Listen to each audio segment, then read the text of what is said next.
वैसे तो कई लोगों ने वैलेंटाइंस डे पर महंगे महंगे गिफ्ट दिए होंगे, लेकिन क्या कभी सुना है कि एक शादीशुदा आदमी अपनी गर्लफ्रेंड को एक प्राइवेट जेट गिफ्ट कर दे? बॉलीवुड में कंट्रोवर्सी तो आम बात है, लेकिन जैकलिन फर्नांडिस और ठग सुकेश चंद्रशेखर की कहानी तो किसी बड़े बजट की क्राइम रोमांस फिल्म से कम नहीं है।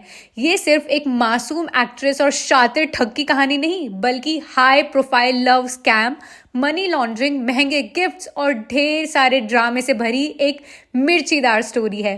जैकलिन फर्नांडिस खुद को बेगुनाह साबित करने की कितनी भी कोशिश कर लें, लेकिन असल सच्चाई तो कुछ और ही है। सुकेश चंद्रशेखर कोई आम ठग नहीं है, बल्कि करोड़ों का गेम खेलने वाला मास्टरमाइंड है। 17 साल की उम्र से ही उसने ठगी शुरू कर दी थी।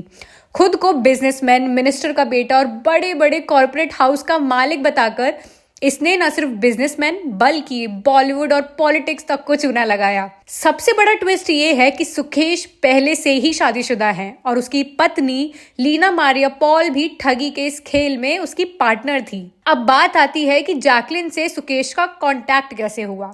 अब मजेदार बात यह है कि सुकेश खुद जैकलिन तक नहीं पहुंचा, बल्कि इस पूरे खेल में उसकी पत्नी लीना का भी बहुत बड़ा रोल है। लीना ने खुद जैकलिन से फोन पर बातचीत शुरू की और सुकेश को बिजनेसमैन के तौर पर जैकलिन से मिलवाया। यानी ठगी का जाल बड़े ही प्लानिंग के साथ बुना गया। सुकेश ने जैकलिन को इम्प्रेस करने के लिए पैसों की बारिश कर दी।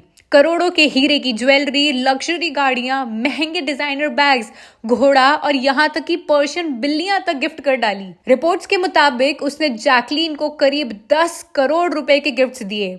अब सवाल ये उठता है कि जब इतने महंगे गिफ्ट्स मिल रहे थे, तब जैकलिन को कोई शक क्यों नहीं हुआ? सबसे बड़ा धमाका तब हुआ जब जैकलिन और सुकेश की कुछ प्राइवेट फोटोज लीक हो गई, जिनमें जैकलिन उसे गालों पर किस करती हुई नजर आई।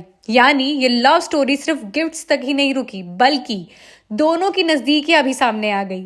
लेकिन जब ईडी ने मनी लॉन्ड्रिंग केस में जांच शुरू की, तो जैकलिन के लिए मुश्किलें बढ़ गई।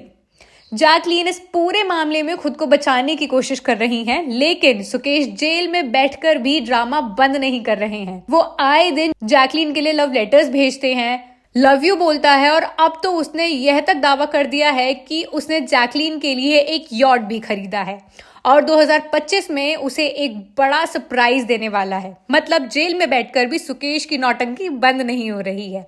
अब देखना यह होगा कि जैकलिन इस कंट्रोवर्सी से खुद को निकाल पाती हैं या फिर इस हाई प्रोफाइल लव स्कैम में और बड़े खुलासे होने बाकी हैं। क्या सुकेश वाकई जैकलिन के लिए ऑब्सेस्ड है या ये सिर्फ उसका एक और गेम है? आपकी इस पूरे मामले पर क्या राय है? कमेंट में जरूर बताएं और चैनल को सब्सक्राइब करना ना भूलें।